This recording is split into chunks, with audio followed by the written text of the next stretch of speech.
ọt miến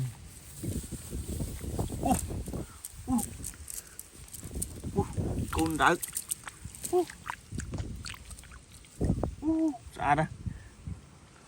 nó không mang sơ đá bạn môi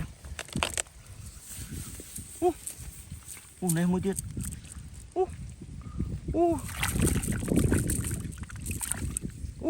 bạn đá trúng bây giờ này môi tiết trùng mà nó thông đây con đá bom miếng sai men tên bạn bay mùi tiết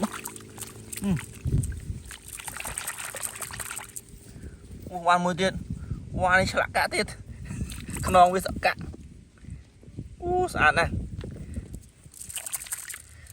mùi tiết sân phải lục ban tiện mùi tiết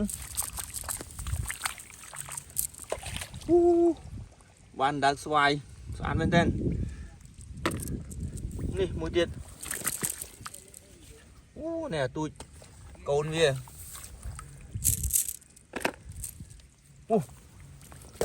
mùi tiết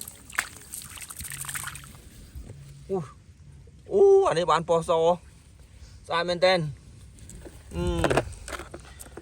bữa nay cướp mà sẽ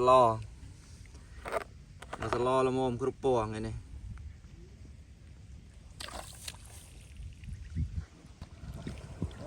cướp tắc mà sẽ lo bây giờ lo